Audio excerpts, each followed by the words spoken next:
Well, welcome to our workshop today, Why the 82% Ignore Invitations. Thank you for being with us. I'm joined by Kathy McTighe from our Engage team here at Flocknote, and Bobby Angel, who is the Fellow of Parish Life at the Word on Fire Institute. And my name is Matthew Warner, the founder of Flocknote. Thanks for being here, guys. Yeah, we're excited to do this, Matt. Yeah, you guys ready? I got my favorite mug here with Uno on it, ready to go. I've I got have a my bootleg. I have a bootleg Word on Fire Yeti with a sticker. Oh, nice. What's on yours, Kathy? I'm drinking from my Maryland flag cup. So Maryland, Oh, we're a nice. little obsessed with our flag. So gotta have my Maryland cup here to represent. I like it. And I understand your mom's joining us today, Kathy, Ah, yes. Hi, Mom. out in the audience. Hi, Ann. Hi, Kathy's mom. Glad you could join us. No pressure. Well, we've got we've got a lot of people coming online right now, so we'll give everybody just a minute to get logged in here. You'll notice the chat over on the side there on YouTube. So feel free to use that throughout. We'd love to hear from where you guys are from. A lot of you guys are already putting it there, so let us know what city you're joining us from, or parish, or ministry that you're in, and that's nice for everyone else to see who's here on the call with us. So thanks for sharing that over there. We already got lots of those there. Got people from all over, all up in Canada. We got Sweden. We got Croatia. Wow. Some more hellos to Kathy's mom.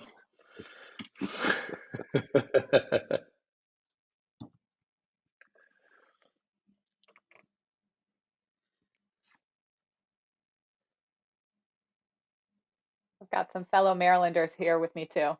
Hello, Marylanders. Bobby, somebody wanted to know which country Bishop Barron's in today. Is that Where do you know where that where is? in the It's probably world? in California, I would guess. Where in the world is Bishop Barron? I'm pretty sure in California. Yeah, I don't have a tracker on him, but his normal home. Yeah, mhm. find out afterwards. Very good. All right. Well, while everyone else joins us, a few other things we wanted to say before we get started. Just as a reminder, this is a joint, Word on Fire Engages is a joint project between Word on Fire and Flocknote that we came together to try to address serious disengagement issues in the Catholic Church and to help parish leaders like yourselves do something about it. We've talked about the 82% a lot last year, and did a lot of really popular webinars on that really resonate with a lot of people. We'll give you a short overview of that today. Again, if you haven't heard of that before or don't know what we mean by that, or just to refresh your memory. But today we're going to go deeper into that and explore why the 82% in particular seem to ignore our invitations, and how we can fix that. So a quick reminder before we get started, this is a workshop, so we actually have some things for you to do while we go through this stuff. So if you could get a single piece of paper out and something to write with, we'll give you a minute to get all that together, but it's going to really help you participate fully in the workshop and get the most out of it. So grab yourself a sheet of paper, and it does help if it's a sheet of paper rather than just digitally. For some of the exercises we're going to do on it, it will be helpful if you can draw rather than just type. So piece of paper and something to write with. And we're going to be going over things like the 4 keys to invitations that work. And we've also got a special offer for you this Lent. It's not our normal offer with Engage. It's a special one we have just for Lent, this time of year, that you'll be able to take advantage of. So please stick around for that. All right. And before we get started, let's start with a prayer. Bobby, would you mind leading us? Yeah, absolutely. And so whether you are joining us live or you're watching the replay of this link, like I usually have to do with all my webinars, we pray that this conversation we have today blesses you, gives you some ideas for your own work, whether that's at a school, at a parish, whatever you're doing, whatever big or small task the Lord's asking you to take on in His name, especially with the season of Lent approaching. Today's the feast of the 7 holy founders of the Servite order. I was blessed to teach at a Servite high school for 9 years, so this feast day is close to my heart. And so we ask for the intercession of these men and all holy men and women of our church. In the name of the Father, and the Son, and the Holy Spirit. Lord, thank you so much for the gift of this day. Thank you for calling us to do ministry in your name. We ask that you inspire us with ingenuity and boldness, and wisdom as we look at the needs of the church today, as we look at the needs of our own local communities. Give us the wisdom to see what's going on and the boldness to act. Lord, fill us with the love of the seven holy founders, to honor the Mother of God with special devotion, and to lead all people to you. We ask this through our Lord Jesus Christ, your Son, who lives and reigns with you and the Holy Spirit, one God forever and ever. Amen. In the name of the Father, the Son, and the Holy Spirit. Amen. Thank you, Bobby. So a few housekeeping items before we get started. First, that reminder that you get to participate. So get your piece of paper out. You can ask questions in the chat at any time. We've got members of our team over there trying to keep up. The chat flows very fast though, so we do our best to answer your questions over there, but feel free to ask at any time throughout. And then we're gonna have a Q&A at the end to try to answer questions that pertain, to everyone as best we can and with however much time we have left. And then if you still don't get your question answered, please email us. We'll give you our email address directly at the end of this, where you can ask your question and make sure and get an answer. We'll definitely follow up with you that way if we don't get to a chance to during the workshop today. And finally, we do have a free invitation resources packet that we're going to send you after this just for attending the webinar. So look for that in the follow-up email. It's got a lot of really great invitation resources. It talks about some of the things we're going to go over today. It shows you good examples of how to implement the things we talk about today. And in particular, these are resources for Lent and Easter. So they're very useful right now. You've got images, you've got words and copy you can use and adapt to your own parish, and other great resources all packed into this resource. So look for that at the end. We'll send that to you. All right, so as we get started here, the first step is to take out that piece of paper and your thing to write on. And I want you to divide this sheet because there's kind of 4 sections. And so an easy way to do that is to draw a line down the middle horizontally on each side. You're going to use both sides. So you need 4 sections. So draw a line horizontally on each side. And then you're going to number it just for clarity's sake, 1, 2, 3, 4. And it doesn't matter what order you do that in or any side. You just need 4 distinct sections that you can work on as part of the workshop. So get your piece of paper out, divide it up, label them 1, 2, 3, 4, and you'll be all set for the rest of the workshop. So this first section is going to be used for key takeaways or things you'd like to address at your parish leadership team meeting next, or staff meeting, things to remember from the workshop. So that's just your open space to write down as many notes as you'd like, things that you hear that you want to remember, and we'll revisit that at the end of the workshop as well. But use that space there to write down any key takeaways that you'd like to emphasize afterward as a takeaway. All right, so first thing I said we'd do is just do a quick review of the 82%. So again, we went in depth with this last year with a number of webinars. You can still find those online if you search them, or we're happy to send them to you if you need them, where you can go in depth on really each of these groups and how we came up with this and kind of the concept. But I'm just going to do a quick review so we can all understand what we're talking about when we say the 82%. And it's a good reminder for all of us.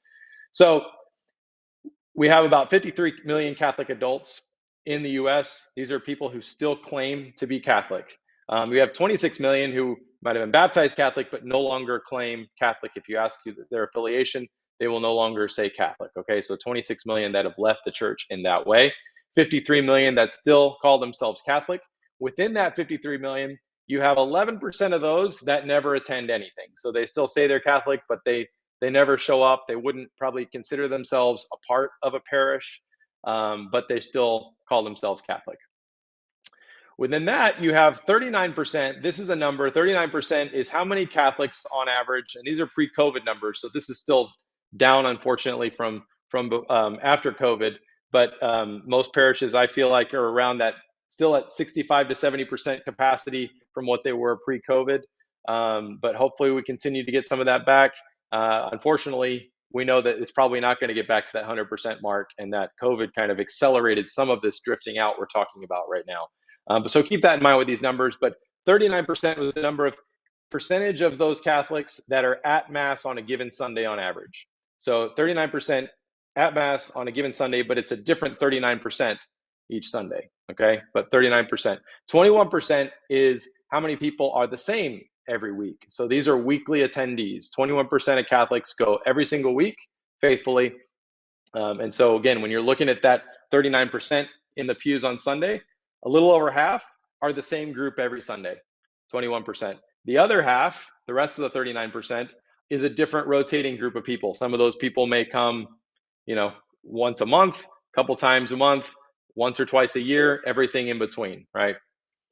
And then finally, we have the 7%. So this comes from that dynamic Catholic study that was done across a lot of parishes that showed on average 7% of the parish gives almost all, 90% or so, of the giving of the money and the volunteering. So 7% do almost all of the giving financially and volunteering hours. So that 7% is what we call engaged Catholics, very engaged, dynamic Catholics, they call them in the study. And so that's a distinct group as well. So the 82% is the difference between this group. And so this is unique, or it's worth us identifying this as a group, because these are the people that are still showing up on Sunday at some point, not always and not always consistently, but they're still there. They still have an attachment to our parish in some way, but they are not fully engaged. And in general, they are drifting out, right? In general, they are drifting out of the church very quickly. So they're still showing up, still sitting in front of us at some point, but drifting out quickly. And so we see these stats over the last few decades. We see it more dramatically increased in recent years, that this group of people is quickly drifting out of the church. And so we need to have a strategy to engage them further, to stop the drift, to get them leaning back in instead of drifting out. Okay. And so, a lot of times we think that we need to try different tools to try to reach this group. And unfortunately, one of the distinctions of this 82% is that they're less likely to use all of those different tools that we might be trying. So they don't follow us on Facebook. They're not going to download your app. They're not reading the bulletin. They're not checking your website on their own. They don't use those channels to communicate. And so what's happened is a lot of our efforts, a lot of our faith formation efforts, a lot of our communication and evangelization efforts end up being by the 7% and for the 7%. And so we have this bubble. We speak this language. We speak to each other. Most of us on this call are probably part of the 7%. So we have things that we like. We have a way that we relate to our faith. And unfortunately, there's this gap that the 82% doesn't necessarily, they're not moved by the same things that move us now. And so we have to adjust the channels we use to communicate, the ways we communicate them. And that's what we're going to be digging into today, specifically when it comes to inviting them to engage further, is that we have to do it more intentionally and do it differently if we want to be successful. Because right now, in general, the 82% is not responding to our invitation to engage further at our parish. They are continuing to drift out, and that's the stats across the board. And so things like, sending a simple email or a text message or even an announcement on Sunday, if it's done right, and that's what we're going to show you today, that the things we need to be thinking about to do those well. If we do those well, they work really, really great with the 82%. But if we don't, it doesn't matter what channel or tool we use, we're not going to be able to change the effect of this drifting out. Okay, so we want to start then today talking about this faith formation strategy to engage the 82% with you thinking about your own strategy at your parish. So again, you can't just have a general faith formation strategy. Most faith formation strategies or faith formation programs at parishes end up mostly serving the 7%. So it's people in RCIA, it's people that are willing to show up to a Bible study program, it's people that are already sort of more engaged in the sacraments in different ways.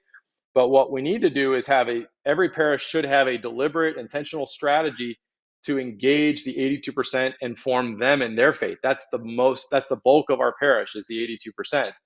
And we need to make sure that our faith formation strategy to engage them is being intentionally formed. Okay, so that's part of what we want you to assess today, is grade yourself on your own faith formation strategy to engage the 82% at your parish. So in space number 2, write down faith formation strategy to engage the 82%. You can write this really big because this should be a key takeaway from this workshop and something you go back to your team with and say, hey, what is our faith formation strategy to engage the 82%? And how are we doing with it? So grade yourself now, though, 1 through 5. 1 is that our deliberate strategy to engage the 82% in particular is non-existent. Or 5, we feel great about it. This is awesome. We're doing great. Okay, so write that on the paper, and then if you'd like, share it in the comment section there too, because we'd love to see that and let other people kind of see where you're at on that, and how you graded yourself there. So again, part of our goal with this partnership with Word on Fire Engage is to help create or help be a key part of a strategy to engage the 82%. And so today we're going to be focusing on a couple of practical and impactful ways that you can start building the strategy or improving the strategy that you have right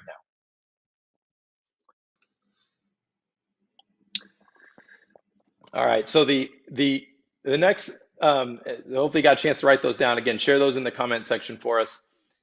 And again, this is your faith formation strategy for the 82%, not just faith formation program in general. We think is great. How would you grade yourself on how you reach and invite and engage the 82%? Okay.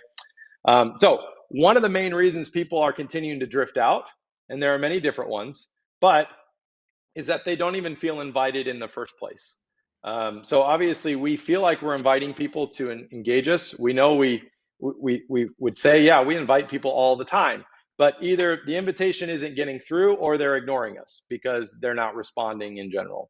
Okay, so when we think about forming our faith formation strategy for the 82%, we need to assess how well are we inviting people, why is it working or why is it not working. So Bobby, how significant is it that we have large groups of people drifting away from the church who simply don't feel that like they've even been invited, and why do we need to be more intentional about how we invite people? Well, and as some people have mentioned in the comments, the 82% are not a monolith.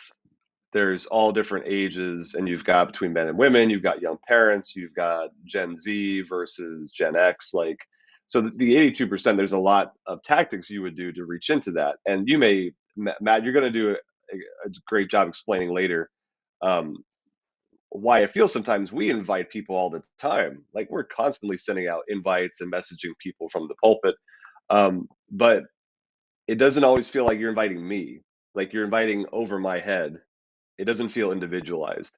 And we all know someone who is drifting out, a family member, a friend, a student, a coworker who's actively has one foot out the door of their faith. And so there's personal stakes in this reality for all of us. It's a reality very much on the heart of Bishop Barron and everyone here at We're on Fire and the resources we're putting together. Invitation. Many people don't show up because they simply were never asked. They weren't invited. And the perception sometimes growing up Catholic is it's a spectator sport. I show up, everything at Mass is taken care of by other people. I never get asked to get involved, really. It never feels like an individual ask for me to put some skin in the game. We have to have the opportunity to contribute if we want to feel like this thing is meaningful. So this is how we find meaning in anything, be it a sport like, or a sporting group like CrossFit, a video game community, a mom's group. I feel like I have meaning in this thing because I feel like I've been invited to contribute. And that's the glue that keeps me coming back. I feel connected to others. We share this common goal. And so invitation is so key. Jesus himself invited his disciples. He didn't command them. He called them by name and said, "Come, follow me. Come partake in this mission of the good news." And sometimes, as Matt, you were saying, the people in the pews, we assume even if they're there, they've been catechized or they believe, but we can't we can't even assume that. We can't assume they believe in the real presence, as many of the depressing stats show. Belief in the fact that the Eucharist is the body and blood, soul, and divinity of Jesus can't even be assumed by our parishioners. Many of them have been sacramentalized. We put them through the sacraments, but they haven't even been evangelized. They haven't even fallen in love with the Lord yet. The faith is not the most important thing in their lives. Unlike, again, maybe some of us who are the 7%, we are consuming Catholic content all the time. For many people who come on Sundays, it's part of what they do. It's part of their lives. It's not center of their lives. And so the invitation for us who are on the front lines of ministry in whatever way you are is to, again, with honey more than vinegar, begin to invite and draw people deeper into the mystery. That's something that is invitational but strong. We need you. We need more people at perpetual adoration. We have a great need in our homeless kitchen right now. Like, we need you. That's what stirs people. I want to feel needed. I want to feel that I can contribute, and it's good that I'm here. I don't just come to mass and no one ever says hello to me. I feel like I'm part of this parish, part of this mission. So are we inviting people, and what are we inviting them to? Are we inviting them deeper into that relationship with Jesus Christ above all? um, how are we inviting people? Excellent. Yeah, and like you said, and like other people pointed out, the 82% is not a monolith. There's lots of different reasons, lots of different very types of people, types of communities, types of things we're inviting them to. So there's not one thing we can just say that everyone's going to say yes to and come respond to an invitation. That's not it doesn't exist, and that's not what we're going to give you today. What we're going to give you is a strategy to analyze what you're doing and then figure out what's not working and tweak it till it does. Okay. And so that's what it takes. And it's going to be different for each group, each ministry, each context, each parish, each community. But these concepts we're going to share with you work across all of these things. And so that's what we have to get realistic about, that's what it takes to get this to work. So we're going to talk about why the 82% ignore invitations and how to make invitations that work. And one of the things I like what you said, Bobby, is like, what are we inviting people to? Too often we think, well, we invited them to mass. Well, we invited them to this event or this retreat. But there's lots of ways that we need to invite them, maybe in smaller ways first. And there's also the way we go about doing the inviting that determines whether or not they ever feel like they were really invited in the first place. And so invitations are kind of like that quote about communication that says, one of the biggest problems with communication is the illusion that it has occurred. So communication is not just saying things. That's not communicating. Communicating is when it is received on the other side successfully. Now it has been communicated. And it's the same with invitations, that a lot of the big problems with invitations is that the illusion that they've occurred, that we think we've invited people, but they haven't really felt invited. And if that's the case, then they haven't really been invited if they didn't really get the invitation. So we're going to talk more about that. But the next part here, I want you to go to space number 3 and write down now, just to kind of reflect on, write down as many ways as you can that your parish invites members, particularly 82% right now. So what are the ways that they invite them? The thing you're inviting them to and how you're inviting them. Just jot those down quickly in space number 3. I'll give you a minute to do that. So you can really get practical, get concrete about some of the things that you are actually doing. It's not just a generic open invitation. Everyone's welcome to come to mass. Everyone's welcome to come to, these events we put on. But what are the specific ways you're really trying to invite them, and how are you executing that invitation? So write some of that down. Again, it's not just an event. This could be inviting them to participate more fully. This could be inviting, like Bobby said, to not just be a spectator, but participate. This could be inviting them to partake in the sacraments more, to come to confession, right? For Lent, especially. It could be an invitation to pray together. It could be an invitation to pray more on your own. It could be to take a next step in their faith life in some way, an invitation to do that, to do something good, corporal works of mercy, spiritual works of mercy. It could be an invitation to experience something beautiful, or to fast, or to give alms, right? So there's so many different ways that we invite people. And of course, even within all of that, is inviting people to a deeper relationship with you, with other people in the parish, with the community, in different ways, because so much of that comes first before they're then going to be open to coming to these other things that we're inviting them to. So think about that as you write those things down. Write down as many ways as you can that your parish invites members, particularly the 82%. And if you have one that you think is particularly good after you write it on your paper, you can feel free to share that in the comments as well. While you're doing that, just a quick other thing to keep in mind as we go through this, I wanted to point out with the 82%, is, before we get into the 4 keys to invitations that work here, is how and when do we best reach the 82%? So again, I mentioned this a little bit earlier, but so many of us, we think, okay, we need to go out there onto the internet to find the 82%. All the disengaged people, we need to get on Facebook. We need to get on Instagram. We need to get on YouTube. We need to update our website. We need to put Mass online. We need all those things. But guess who watches Mass online when they can't come in person? It's the 7%. Guess who bothers to follow you on Facebook, or download your app, or follow on Instagram, or get engaged in the comment section on YouTube or whatever? It's almost all the 7%. those aren't working to go reach all those people. And that's one of the takeaways for the 82%. You do have the 11% that never attend, right? So that is a separate problem and not something we should ignore. We're not waving them off. But the unique opportunity for the parish is that the 82% are still showing up in front of us at some point. They're not out there in the ether somewhere. They're in the pew in front of us. They're just not fully engaged. Again, a huge chunk of them, 21%, 14 of the 21%, are not giving or volunteering or doing that yet, but they're there every single week in the pews, right? So that's the group the parish needs. That's the biggest opportunity for the parish, is to figure out how to talk to those people in front of you. And again, directly reaching them through email and text message and the announcements on Sunday are the best ways to reach the 82%. Those are the ways you can reach them if you execute well. If you do these invitations well, if you communicate well, and if they're not responding to those things, then we need to fix the way we're doing it, not just change channels, because that's the best way, the biggest chance you have of reaching the 82% in most cases. So think about that. Again, their attendance, this part of the 21%, is coming every week. They're right there in front of you. Now, a lot of them have tuned out your announcements every Sunday, so they're not reading the bulletin. So we have to figure out how to change the way we're doing those things, but they're right there. And then, of course, these folks, they're still coming, but just not all the time. So again, if you announce it on one Sunday or a couple Sundays a year, a lot of those people don't hear it. They never get it. And a lot of people need to hear it more than once, right? So think about that as well. When you're inviting these folks, some of them are there once a year. That's why it's important to make those times count. When people show up for Ash Wednesday or for Easter or for Christmas, those big days where a lot of people come that don't otherwise come every Sunday, we got to make the most of the chance to invite them deeper into the relationship with our parish and hopefully engage with us. Okay? All right, let's jump into the 4 keys to invitations that work.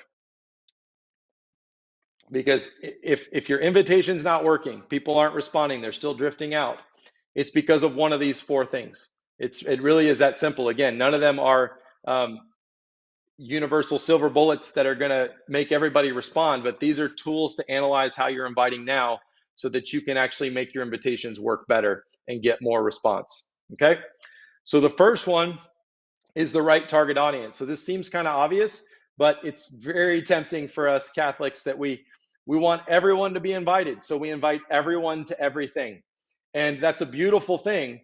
But when it comes time to execute how we talk about it, how we invite it, how we promote it, the language we use, all of a sudden, trying to talk to everybody, speak to everyone at once is not very effective. And so we have to find ways to really target who is the group that we're trying to reach here. Now, in this case, we're talking a lot about the 82%, right? So maybe we need to think about the language we're using to reach them, not the language I would use to explain it, right? So targeting the right people is really important. I call this like the invitation paradox, that the more people you invite at once to something, the less that respond often. And we've all felt this. So if someone gets up in front of a big crowd and kind of generally invites everybody to come to something, I know that, okay, they're just happy if anybody comes. They don't really want me to come. So I don't really personally feel invited. I just feel like anyone was invited, right? So if you go all the way to the other extreme and that person walks up to me afterwards and comes up to me and says, hey, Matt, I really would love for you to come to this event. You know, would you join us? Is totally different invitation, right? So not that you have to necessarily invite every person personally, although that's ideal, and you can have a team of people that really work to do that for important things. Those things work best. But even that whole dynamic works within that range as well. So if you invite, say, 1,000 people to come to a marriage retreat, and it's kind of a general audience, maybe you get 20 people that respond or something. But if you invite the right 60 people who are recently married and had an anniversary recently or whatever, you really target the right group of people and you invite them to a marriage retreat, you might get 30 that respond, right? You get more that respond just because it's for them and really targeted and they're listening because you've obviously sought them out for something unique about them. Okay, so targeting the right audience is really important and really powerful to get that part right. Okay, so the next key is effective delivery. And so we struggle with this a lot. One is just people have tuned us out across a lot of our channels because We've tried to say too much, so we need to say less. We need to keep things short. We need to get to the point. We speak at them instead of with them. So there's all these different things, and we talk about a lot of this in our other resources on improving communication in general, whether you're improving your email open rate or your announcements or any form of communication. Improving delivery is the key. So a lot of times we just switch tools. We're like, oh, email doesn't work. Let me switch to this tool or switch to this network. And we think that's going to fix it. But if we don't fix the way we're communicating, those channels just fail the same way that the first ones did. And again, if you use email well, if you use text messages appropriately, if you do your announcements well on Sunday, you can get really, really great results. And so we really encourage parishes to dig back into those fundamental things to make sure your delivery is really good. Of course, choosing the right channel is really important. So again, for the 82%, if you want to reach them, if you're going to put it in the bulletin or post on your Facebook page, they didn't get the invitation. So you got to find how to get it in front of them in the channels that they're going to be using. In addition to that, we have to find more ways to be creative in our presentation. So again, people have tuned out our announcements on Sunday because they're used to most of them not being for us. They're used to them kind of maybe being read by someone that's not that passionate about the actual thing that they're announcing. We got to change that up. We got to open their eyes and wake them up again. So we got to do it differently. You got to do things in a different order. You got to get a different voice up there. You got to be creative, something that snaps them out of their regular routine of tuning us out and get them to start listening again. So we got to put more time and attention into making those things entertaining if they need to be, but creative and engaging, something that really grips people and grips their imagination and gets them inspired about what we're doing, because they've already tuned us all out, and that's what makes them ineffective. Again, we're going to be giving out that free resource pack, invitation resources pack, that we'll email you after this. It's got some good examples of ways to do that. So the next key is the convincing why. And this is a huge one, because so often when we invite people to something, we say the what instead of the why. And people are motivated by the why, not the what. And so when we say, come to the marriage retreat next week, instead we should be saying, do you want to have the best marriage you've ever had? Do you want to learn how to have a constructive argument with your spouse? Chuckle in the pews, right? Like, have fun with it, but give them the why. What's the benefit? What's the value for them? And when we do the invitation. So again, too often we just tell them the what, the where, all the details, and we assume that they know why, and they don't. And so we have to remind them of the why. The other thing, and this is really important, and it's really powerful to apply to the 82% versus 7%. As we think about like what makes someone's ears perk up, what really grabs their attention. And this is a funny thing. So you have to consider what we call the perceived needs or the felt needs of the audience. So what is it in their head that they're already looking for, that they already need? And so in their head, they have things that they need right now. Our brains are wired this way. They say right now we get like 10,000 marketing messages a day, right? And we thought, that seems impossible, but this is what the study says, that 10,000 marketing messages hit us a day. Now, we don't see most of those because our brain has learned to tune almost all of them out.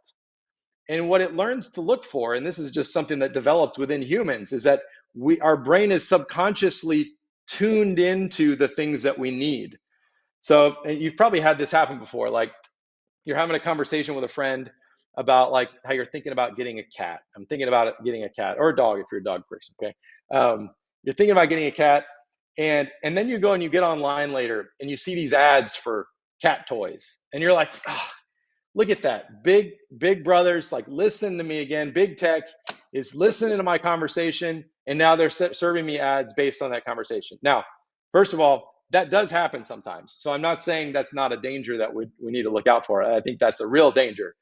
But the thing is that that's been happening long before big tech ever had so much power. And most often what's happening is our brain has subconsciously tapped into, okay, I'm thinking about getting a cat, so I'm going to need things for the cat. And so when you go and see this barrage of information coming at you, your brain is tuned in to see the things that you need. And it's the same thing when we talk to our parishioners. What are the needs in their life? What are the things that they are already looking for, even subconsciously. And that's how you tap into that why. Let's apply this to an example of like, we want to invite people to confession this Lent, right? So again, often we tell them the what. We say, hey, don't forget, confessions will be available at these times throughout Lent. Please come. We've invited you, right? So that's the invitation. But we haven't told them why. So if we go to the why, we might say, well, you need to go because you're obligated to go, because you need to go at least once a year, and Lent's a great time to go. That's one why. That's a why. That's good. It's good to have a why. That's true.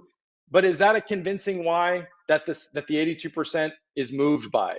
No. Most of them are not sensitive to the obligation to go to confession once a year. So that's not a why that's convincing. That's not a convincing why for them. Same with if you just say, come to the sacrament of confession because we all need extra grace. We all need the graces from the sacrament. We all need forgiveness, right? So, but they might, to them, the language of I need more grace may not resonate with them at all. They may not think they need more grace. They don't even maybe know what that means in their life. So it's not a convincing why. On the other hand, we might say, come to confession. Are you struggling with guilt? Are you struggling with forgiving somebody in your life? Are you angry about anything in the world? Are you frustrated? Are you overwhelmed and stressed? Are you burdened? Do you have relationship wounds that need healing?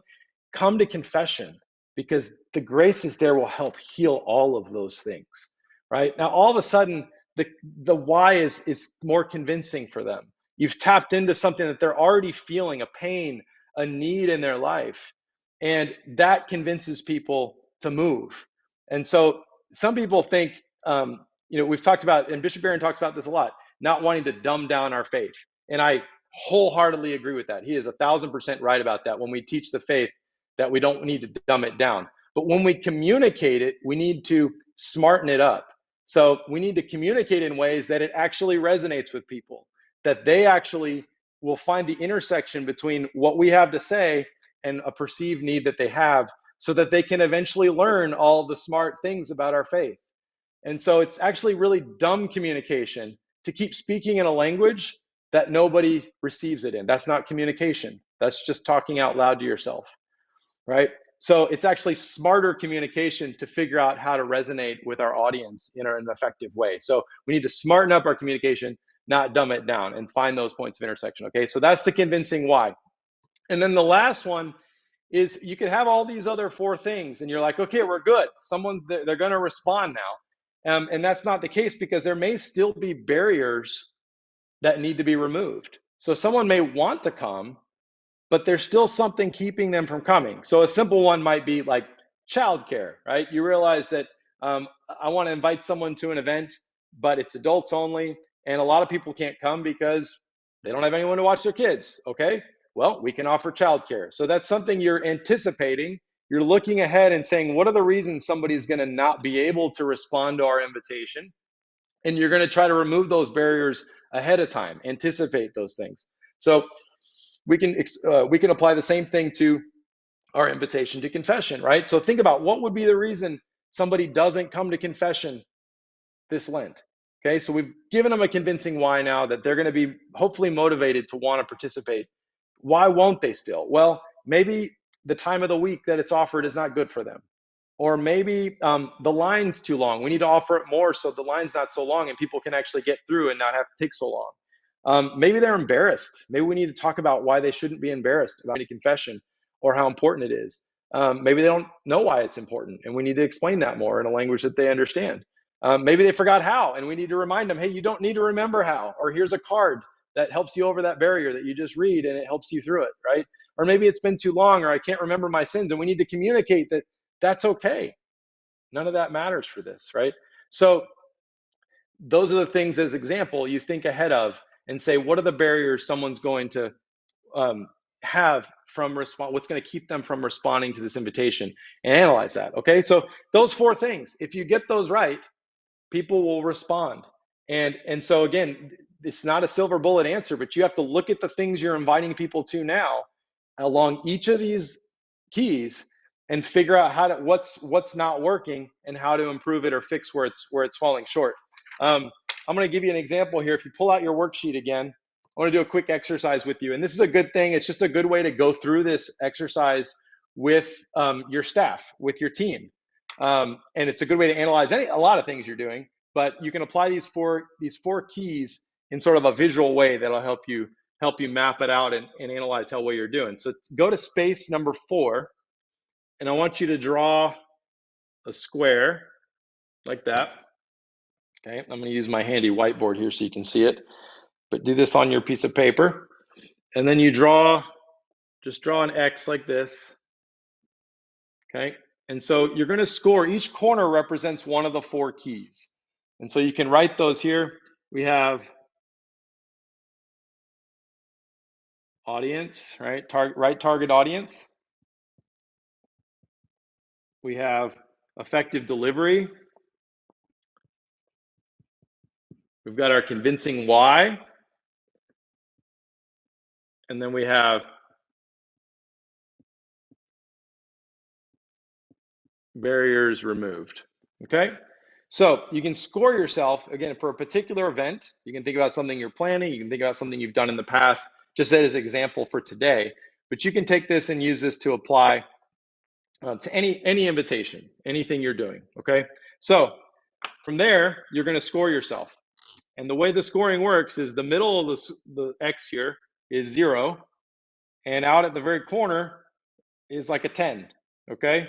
So you're doing great out here at the corner, not doing so well in the middle.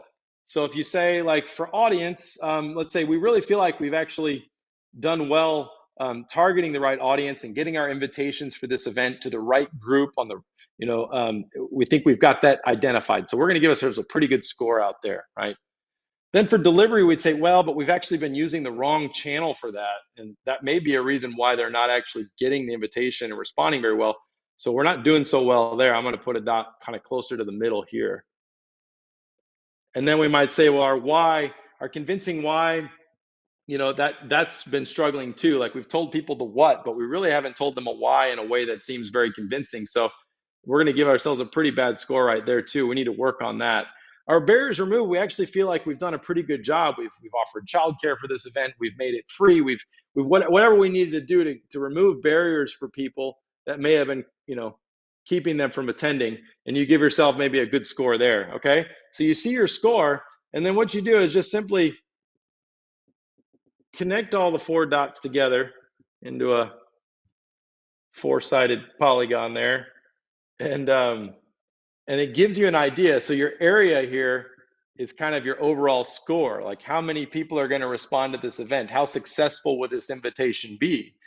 And if you want to improve this, you got to find ways to increase each of these axes. And as you do, and you move them further out to the corners because you're doing a good job on each of these 4 keys, that shape gets bigger, of course, and that's representing doing hopefully a better job, getting a better response from a particular invitation. So anyway, it's helpful to have a visual thing like this. It's helpful with your team to force yourself to score yourself on each of these axes, because otherwise we can kind of trick ourselves in our head, or it's hard to really analyze how well we're doing on each of these and be honest about it. So again, good conversation piece, good way to start analyzing things and improve all of your events and everything that you do. Okay, so try that exercise with your team.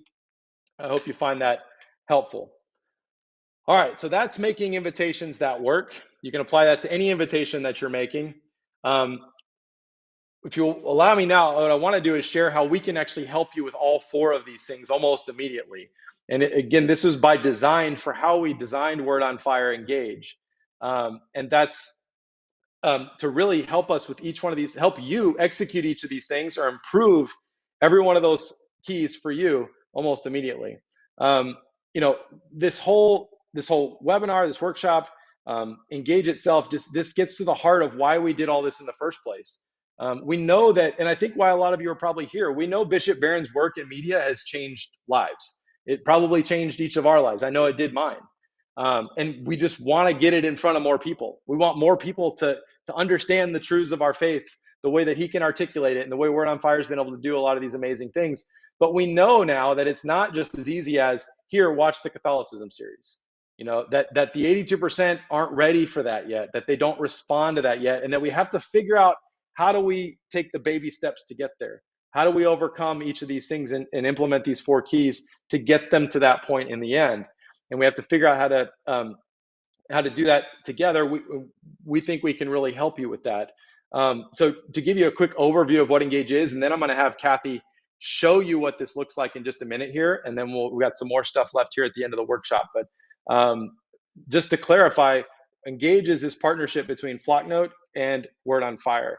And so it was basically taking the power of Flocknote's communication abilities, which is the best communication tool a parish can use today, with the best content out there at Word on Fire, and putting those together and making this accessible and solving a lot of these keys. Getting the content in front of people into formats and contexts that they'll actually engage. And so the point here is this isn't going to evangelize everybody by itself, but it can create that spark that gets somebody leaning in rather than drifting out. And we can help you with that. And it can be the beginning of evangelizing that person and them building a deeper relationship with your parish. So again, Engage is this add-on to a Flocknote network. If you already have Flocknote, it's real easy to add on. If you don't yet, Flocknote's super easy to try. You can try it free as well. But we have a special right now that we're doing for Lent for Word on Fire Engage, and it's going to be free for the whole of Lent. So it's usually just a 30-day trial. Here we're making it really more like 50 something days. You almost double the length of it if you sign up before March 1st. You can sign up now and start taking advantage of it right now, but you have to sign up before March 1st if you want to get this special deal, but it'll go all the way through the week after Easter. And so that way you can really use it and try it in some real ways with your parish at Lent. But I want to show real quickly just how Engage helps you with each of these things, or at least tell you, and Kathy's going to show you, which will be much better. But first of all, it helps you really target that 82%. Again, Flocknote we've done this for over a decade now, and we've really honed in how to talk to the majority of parishioners. And email and texting are the best channels, most effective channels for that. We help you do it well. It's all built in, safe environment compliant. It captures replies, it allows two-way conversation, allows you to target subgroups, so you can invite just the married folks to your marriage retreat, or just the men to the men's retreat. You can really target based on demographics and other information or ministries that they're in. So very, very powerful for that at targeting the right audience. Next, it gives you that effective delivery. So the content in Engage is made to be short. It's not in here, go watch this hour-long video. It's here's a 4-minute clip that's relevant to the feast today or this event that's going on, all made for you and ready to go. And so it tries to find the points of intersection and use relevant language that resonates with the 82% and helps us try to get out of that 7% bubble and really get effective with our delivery. Finally, next, the convincing why.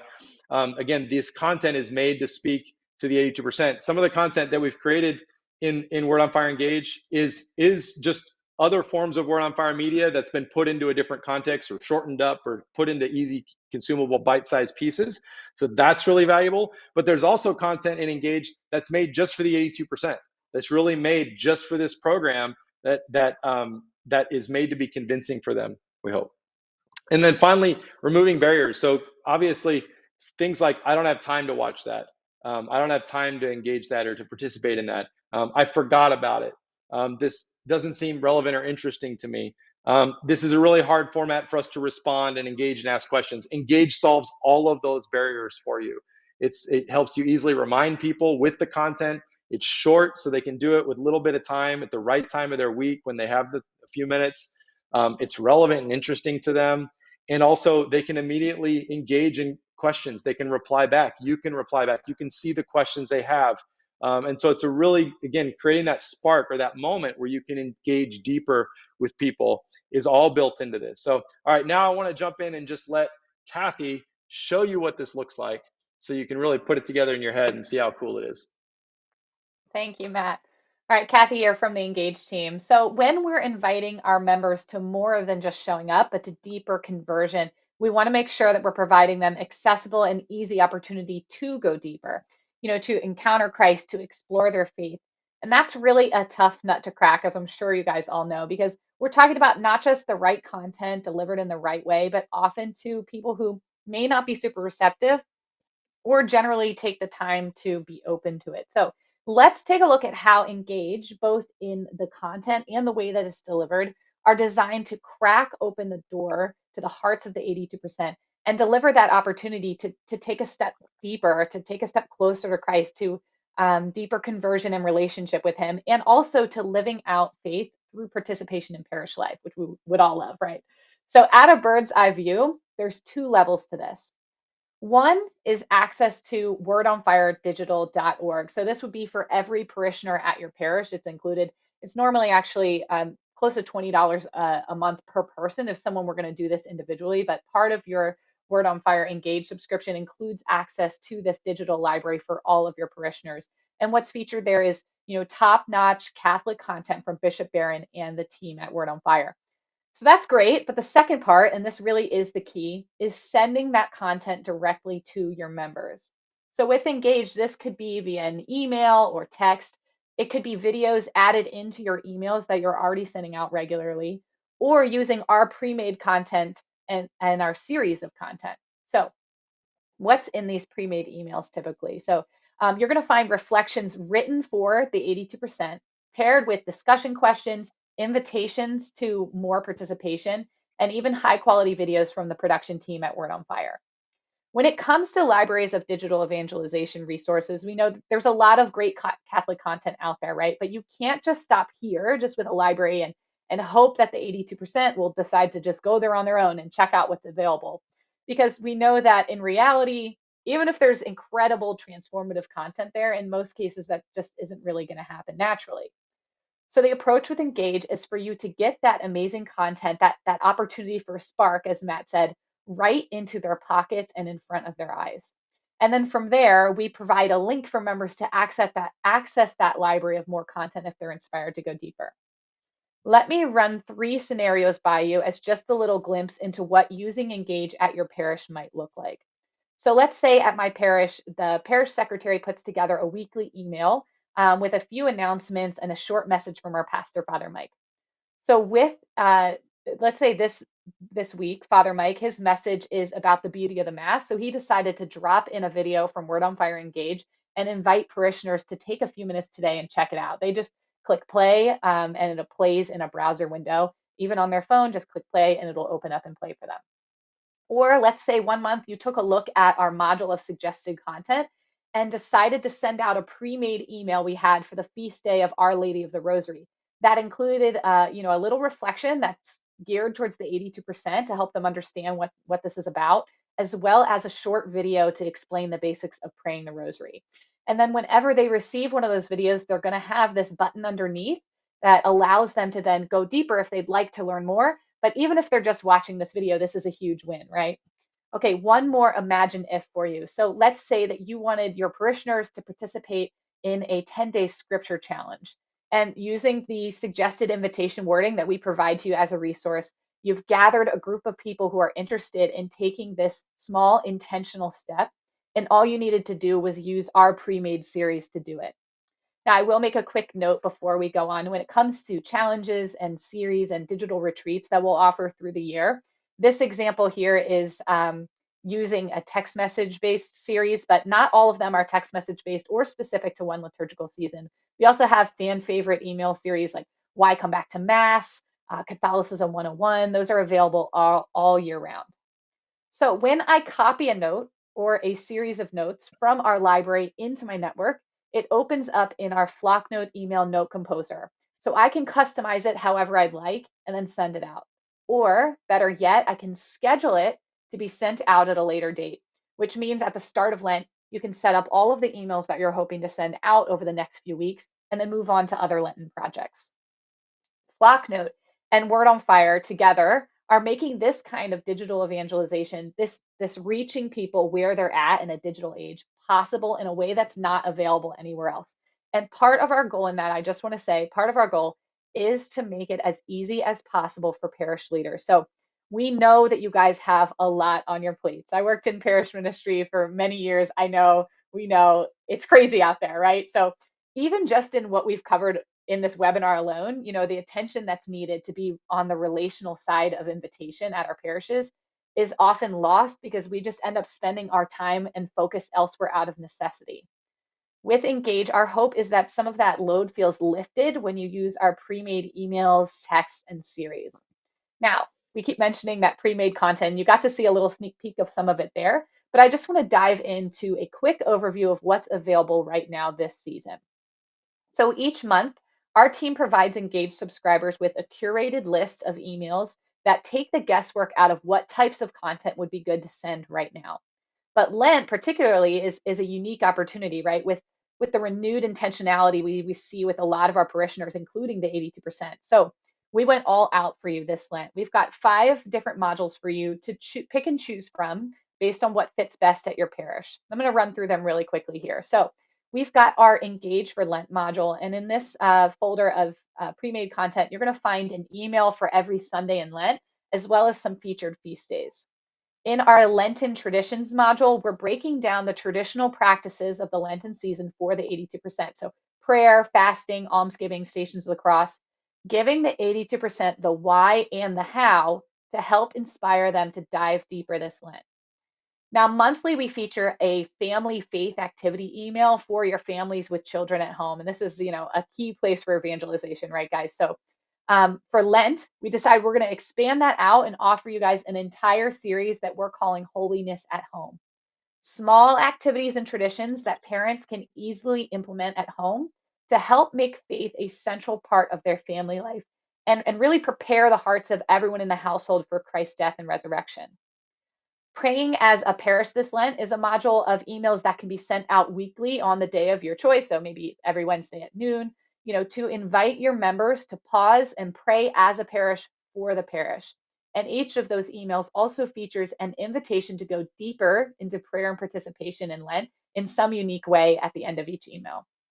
Finally, we have our 10-day scripture-based prayer challenge that we're calling the Journey to the Cross Challenge. This series features 10 days of text that walk your members through the story of Christ's passion and death by inviting them to read and reflect each day in a way that's really accessible and built to work for people at any point along their faith journey. And you guys know that this is true. If we can get the Word of God open in the homes of our parishioners, God will not disappoint. So, Flocknote networks that subscribe to Engage already have full access to all of these Lenten series to pick and choose what to send. You can find it in the library on your network. For those of you who aren't subscribed yet, as soon as you start your trial, if you're brand new to Engage, or resubscribe if you're a returning parish, you'll see that content available for you in the library as well on your Flocknote network. And keep in mind, still more coming out all year long. Not only is wordonfiredigital.org continually updated, but we have new pre-made content throughout the year and brand new suggestions each month for you. I would love to show you how this works in action, but I fear maybe I've already talked a little too long. So we'll include a link to a video in the follow-up email where I'll run through the basics that you need to get started. Now, before I pass it back over to Matt, I just want to leave you with this. There's a lot of amazing content and possibilities, but you don't have to do it all. In fact, we don't recommend that you do it all. Remember that the Lord can make 5 loaves feed 5,000. So really, do not be afraid to start small, even very small. Every moment of a single member's focus on this content is a win. Every widening crack in the door can truly prepare the way of the Lord in the hearts of our parishioners like never before, this Lent and beyond. Now I'm going to pass it back over to Matt to iron out a few more details for you guys. Thank you so much, Kathy. Yeah, I wish we had, there's so many cool things and such great content in Engage that I wish we could show everybody everything, but you can go try it for free and look at it yourself. And of course, we're there to answer any questions for you. I also want to remind people, because there's been some questions in the comments as well, that we're going to send you a recording of this afterwards. So you'll have all access to this. You can send it to a staff member to watch it, your pastor. You can also see the chat replayed in there as well when you look at the replay link. So you don't have to worry about capturing all the chat stuff in here. You can go back through it slowly later if you want. Also, if you end up, I know we're getting close to time here, but we're going to try to keep going and stay and answer some questions as well. So if you have to end up leaving, you can, I think, just hit pause on there, or otherwise come back to the replay later and watch the rest. But we're going to try to wrap up a few last things here before we're done. And the first thing I wanted to kind of do is just recap what is Engage, so everyone kind of understands that it is not just a video content library. So you've seen things like that before. Those are great. The 7% love them. But it's not something that the 82% is going to go log into and watch more longer form faith formation content. It's just not. So it is that also. You can do those kinds of things with the Word on Fire Engage, and every parishioner gets access to that. But that's not what Engage was designed to do. It is Engage to be a content library for you as a leader to be able to send specific stuff out, particularly content that's geared toward the 82%.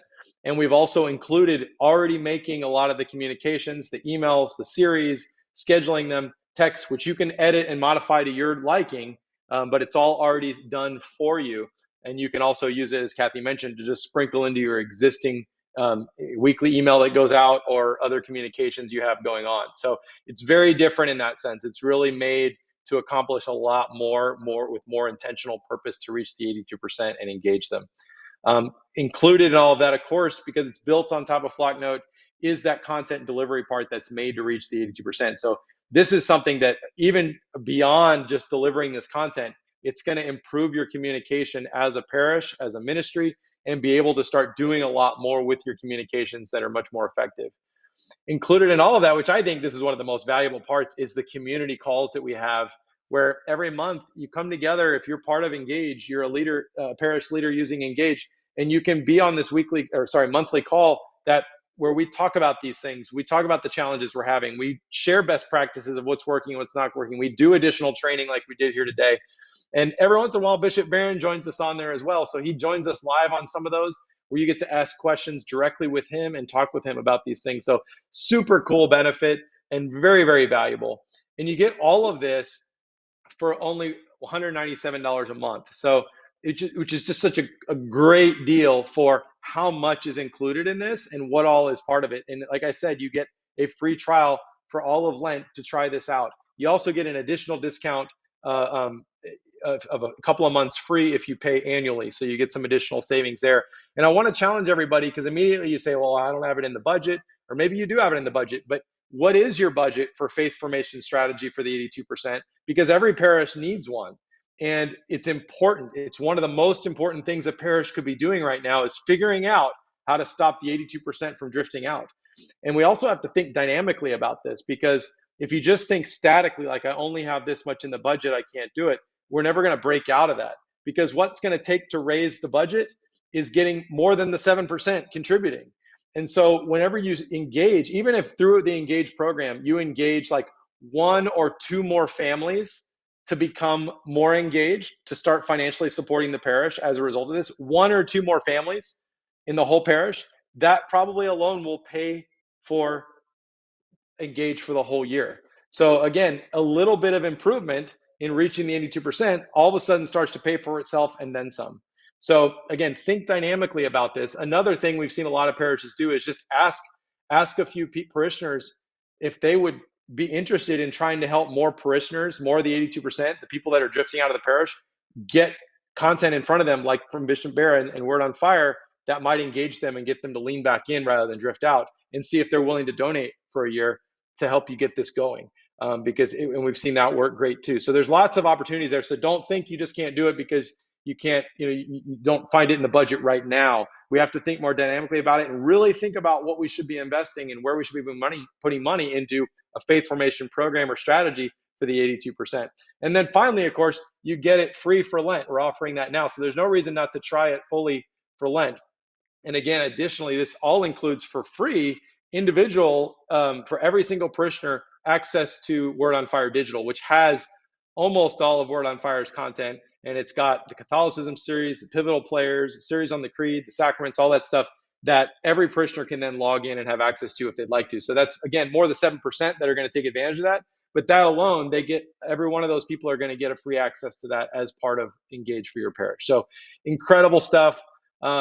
Again, you have to start by March 1st if you want to get the extended free for Lent trial, okay? And you can learn more at flocknote.com/engage. And any other questions, just engage@flocknote.com, and we will definitely get back to you.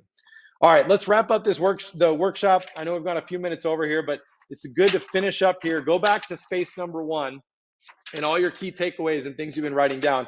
This is actually really important, because too often we go to workshops and we get a lot of good ideas, and then we go back and routine kicks in and we just never end up getting around to executing them or implementing them. And part of that is because we got a lot of good ideas and we don't know where to start. And also sometimes we start with the wrong ones. And so it's good to take just a minute to look at all of your key takeaways and look at them for a minute and circle the 2 or 3 that are going to have the biggest impact. So it's it's an implementation of the 80-20 rule. So like a few of these are going to have the bulk of the impact on improving your invitations or improving your ministry and engaging the 82%. So which 2 or 3 of these things should you start with first? And then forget the rest for now and really focus on those few, or at least circle what you think are the most important now and take this to your staff meeting, take it to your leadership team meeting, and talk through these things and then decide which ones you want to start with, but be deliberate about it. Okay. So I really want to encourage you to do that, to really take some key action as a result of the workshop today. All right. So again, just a reminder, we're going to do some Q&A here in a second with some of the common questions we've seen here, but you're also going to get a follow-up email after this that's going to have a replay link. It's going to have that free Lenten invitation resources bonus pack that we mentioned at the beginning. Some other how-to videos on how to get started with this, and the link, of course, to start a free trial of Engage that will go all the way through Lent if you get it started soon. So again, free to try that, free to start it. You don't have to have a credit card or any of that kind of stuff. You can go just try it truly for free. And then, of course, that is on top of your Flocknote network as well. So, which again, you can try the Flocknote network for free. The bigger you get, there's a fee for that. But even it would just be small to do this monthly, or because you can pay each of these by month if it's something you really want to try. So really encourage you to do that. Let's jump into a few questions before we sign off. We'll try to get at least a few of the main ones answered.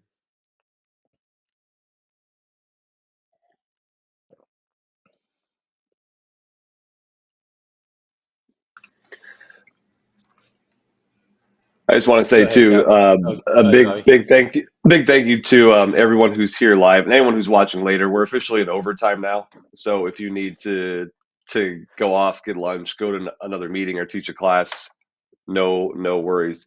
The chat has been super charitable, and so thank you all for who are here live and have contributed, and some great ideas in the chat for any parish leader to scroll through and get ideas of thinking outside the box or new ideas to roll out maybe for Lent and beyond. So yeah, we did also get a lot of questions or comments in there that are very specific to your particular parish. So I want to, again, extend the invitation to reach out to us at engage@flocknote.com if there was something in there that's specific to your parish. The help that we provide really is customized to whatever the needs of your particular parish is. So those community calls are great for discussing things, but we're also here to work with you individually. So if there's a particular question, in your scenario, what's working, what's not working for you, we're always happy to help and answer those questions for you. But some of the questions that we've been getting, and we get a lot, is I'd love to hear you guys discuss, which is the idea of getting my pastor involved. So some people saying like, maybe my pastor doesn't usually like to get involved with long-term planning, or it's hard to get him on board for, an added expense or even for something new. So what would you guys suggest for people who are wondering how to get their pastor or other team members involved after watching this workshop? Great question. And you can apply this to anything you want your pastor to do, which is really helpful. And essentially, it is to apply the 4 keys. Essentially, you're inviting your pastor to participate in this. So where does it break down? Well, the most common place I see it break down when asking your boss or your pastor or whoever to do something you want to do and they're just resistant to it is the convincing why part. So a lot of times we tell them the what, we tell them what we want to do, or we tell them why we want to do it, but we don't speak in a way of why they would want to do it. And so again, you have to start with something they're passionate about. What are they passionate about? What are their goals for the parish right now? What do they care about? And identify what those are, and then figure out how this helps achieve those. Because once you can show that and you can show that link, then they're going to be much more likely to be interested in trying it. The other thing too is just to show that you're clear and you have a plan, and tell them, look, would you mind if we're not signing up for this forever. This isn't a permanent thing. Would you mind if I tried this? And if I can show you that it helps, or I can show you that it's good, then we can decide from there. Then it's a much smaller decision. So again, it's kind of that next steps thing. It's the baby steps idea, that we're not asking you to sign up for this for the rest of your life. It's the same when we invite someone to an event at the parish. We're not asking you to change your life forever right this moment. We're just asking you, would you like to come do this one thing? And then you can decide if you want to keep going. And it's the same when we ask our pastor to participate in these things too. So break it down tap into that convincing why. And then of course you can think, well, what are their barriers going to be, and walk in there. If you know he's going to say, oh, we can't afford it, then go in there with the plan of telling him how you can afford it and how you're going to pay for it, or why it's not going to cost that much, or why it's going to be worth it, or why it's going to pay for itself. And now all of a sudden you've addressed those barriers beforehand. And Kathy, I'll add too, there's sometimes a helpful counter question, either for this or anything else in life, is what's the cost of not doing this? Mm. You know, as Matt said from the beginning, do we have a strategy as a parish to reach outside the walls, the 82%, those who are drifting, those who've stopped coming? Do we even have a strategy? As Matt said, if all this is especially able to be rolled out for free, what's the cost if we don't do this? Essentially, what's the cost of not evangelizing? And not saying this is the only way to evangelize, but it's just a helpful way too of Yeah. like, you know, throw it back. I think that's a super powerful point, Bobby, because it is essentially, it's like, well, if you don't want to do this, what is your plan, Pastor? What is your plan, Father, for evangelizing the 82%? Because right now they're drifting out of our parish, or they've left and they're not coming back, or they're hesitant to participate or engage more. Like, what's your plan? What are we doing about it? You know, because it is our job to do something about it, and that is something hopefully he's passionate about. So anyway, that's a really good point. So we did see in the chat some people just wondering, one, we saw lots of great suggestions and all of the different ways that people are communicating with each other. And I love someone asked, like, what are the channels that the 82% are even actually using? And we were talking in the chat about email and text and how it actually is, a lot more effective than you'd think. So Matt, I was hoping that you could talk a little bit, touch a little bit on that, and also sort of the question people had of like, if I am going to use that avenue, how do I get the 82%? Part of my network and receiving that Yeah. communication. Good. Yeah, of course. So sometimes we've kind of passed on, we think email is kind of old technology and we've moved on to these other sort of newer, more effective ways. But it's not actually the case that it's more effective in a lot of situations. And we know this if we really look at how we communicate. People read more email today than they've ever read before, ever, right? It's just we read it a little differently, and we also skim through it to read the ones that matter to us. And so we have to, but it's the same problem in every other channel. They're only going to pay attention to the stuff that matters to them, and they're going to skim past the rest. So it's not like switching channels or somewhere else is going to all of a sudden fix that problem. Now there are some cases where it's like if your target audience really is to talk to my teenagers or something, then yeah, Instagram might be great for that. There might be some other channels that are going to make sense for that kind of stuff. But of course, text messaging can work even better in a lot of those situations if it's just trying to get the right reminder to them at the right time. So we've just found in practice that again, people read more email than they ever have before. It's not dead. It's the key. Our phone and our email address are the key to accessing almost every important thing digitally in our lives. And it's the most secure and most intimate channels we have, but we have to use them well. So that's the key, is figuring out how, if you get these other things right, all of a sudden they start to work better. So don't give up on those. We got to fix the things on how we're using them. How to get them in the first place. I mean, some of that's logistical. So how do we capture everybody's email address and phone number? Those are things we built into Flocknote. So you can have people, if you'd like to join into this journey to the cross this Lent, text journey to 84576. You pick a keyword and you get up there on Sunday and let them text in right now, and it immediately captures their cell phone number, and then they click a link and it asks for their name and email address, and then from there it'll ask them which ministries in your church they might like to get other information from. So it's an amazing and powerful way to get somebody plugged in. Now again, when you make that invitation of can we have your email address, can we have your cell phone number, text in this keyword, you have to give them the convincing why, right? Because if it's not convincing enough, then they're not going to give it to you. If you just say what, hey, we need your email address, why? What are you going to do with it? Are you just going to send me a bunch of stuff that I don't care about and that I don't want? Or is there a convincing why behind it? So again, that's part of the key of getting an email address or a cell phone number in the first place, is the convincing why. What are you going to do with it? And some of these programs, like the ones you mentioned, Kathy, are great ins for that, because it's like, look, we're not going to sign you up for a bunch of things. You can choose which things you want to get stuff from. You can choose which ministries you want to get information from. You can unsubscribe at any time you want. And all that's built into Flocknote. But if you'd like to join us and challenge yourself this Lent to go deeper in your faith, XYZ, fill in the convincing why of what you're doing, text in this keyword. click this link in our email, and immediately it can add them to those things or get them plugged into those things. So we have some of that built in into the technology to make it easy, but you still have to have the convincing why. Great. I think we're going to do one more, guys, and then we're going to sign off. So, Bobby, I was hoping that you could touch on this real quick. I know that we talked a lot about, building relationship, and obviously we don't want our relationship with our parishioners to just end digitally, right? We want them to really feel a part of our parish and to start participating more. So, Bobby, could you just touch a little bit on how Engage can kind of fit into that in a parish, like the actual in person and the real relational ministry? Yeah, important question first. No, Word on Fire doesn't sell Yeti mugs yet, as I've seen that in the comments. I stuck a sticker on my own Yeti. I'm pushing for the store, but we sell stickers. You can make any cup a Word on Fire cup, though. So, but absolutely, we are an incarnational faith, and so we want people meeting and praying together. And you can only receive the Eucharist in person, not over Zoom. And so, the digital tools are to facilitate. The understanding of the faith, drawing people in deeper. And we did offer like a virtual Advent retreat. We're offering, again, these virtual resources for Lent, like scripture challenges and ways to pray together. And you can add comments, people can interact there. But the hope is, again, to use these tools to be like, hey, we're rolling out this 9 day novena.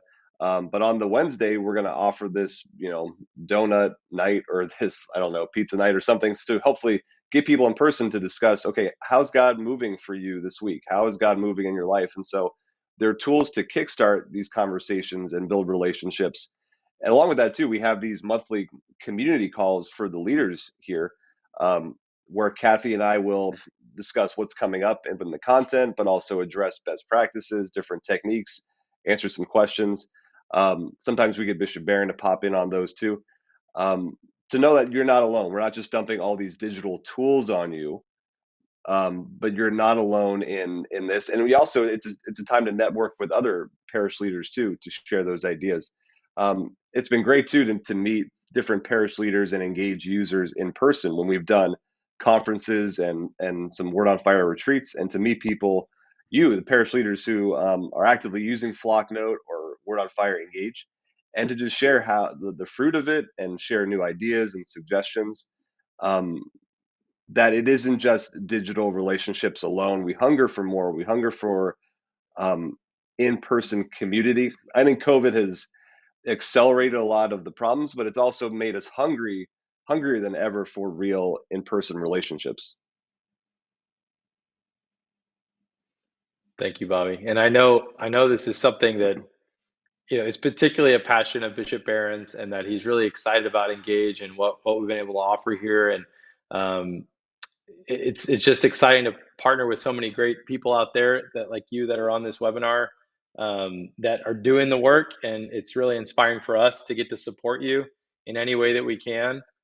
So it really is a privilege. So thank you for the work that you do and for inspiring us to help you in any way that we can.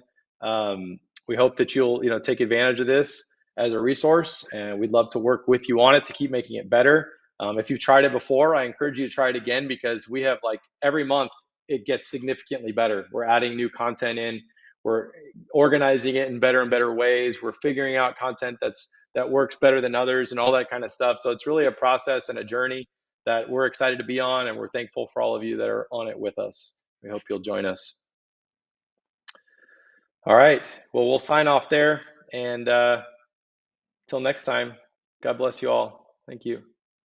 Yeah, thank you for being here. God bless.